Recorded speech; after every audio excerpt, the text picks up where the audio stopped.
Good afternoon and welcome to the June 19th edition of Success by Association Live.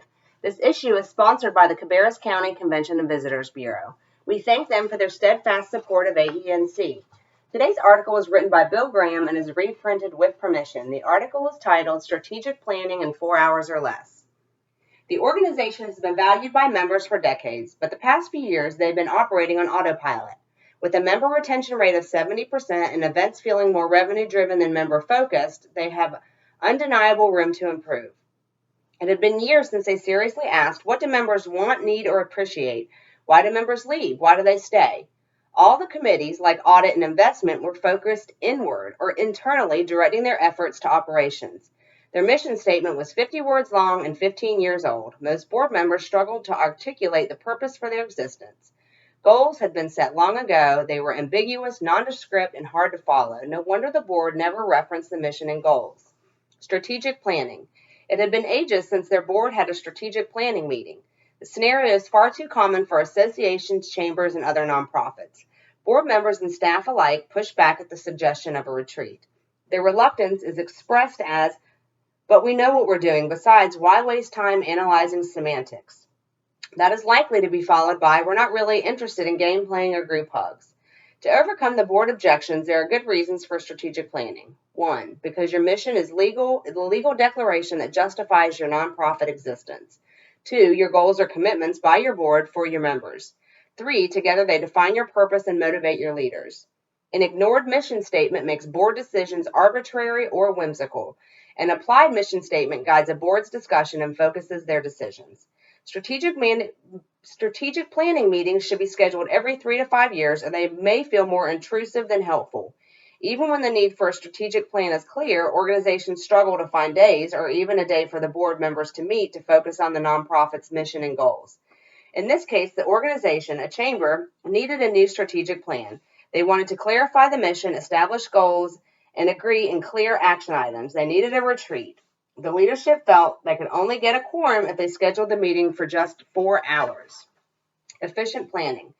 The president asked, how much time will it take? My board says they don't have time and wonder why it takes a whole day. From experience, I said we can do it in 4 hours. How do you get a strategic plan from a half-day retreat? It can be done.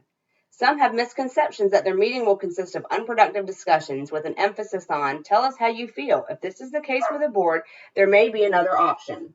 The half-day retreat is becoming increasingly popular. They require a very focused process. They can get measurable results. These meetings can also generate excitement and engagement. Everyone can feel heard. Time can be used efficiently and effectively. An organization can get the outcomes it needs.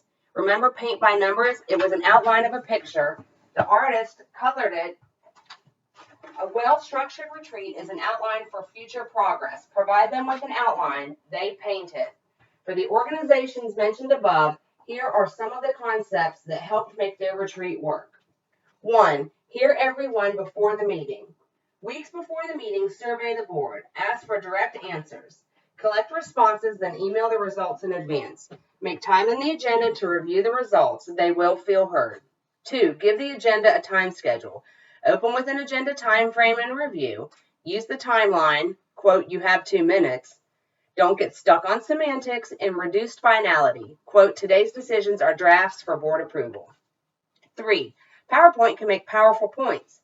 It's easy to stay on topic when the focus is in big font on the wall. Move the process with slides. Why have a mission? Mission statement cautions the old mission. Rewrite the mission statement in real time on the screen. It's exciting. 4. Assist the facilitator. Consider an assistant to keep the action moving. Facilitators get responses to get specific results. Assistants can take notes and write on flip charts. There will be discoveries. With this chamber, each breakout group independently concluded we don't understand the membership. Member research is needed ASAP. The chamber board began the meeting with an agenda. They left with drafts. 1, a 15-word mission or purpose. 2, a vision, desired outcomes. 3, values, guiding principles. 4, goals, core competencies to advance the mission. 5, strategies, programs, and projects to advance the goals. 6, tactics, or performance measures. And 7, someone even volunteered to be the strategic plan champion. The board members left with clarity about their roles. Some even laughed about how much had been accomplished. They were engaged and empowered.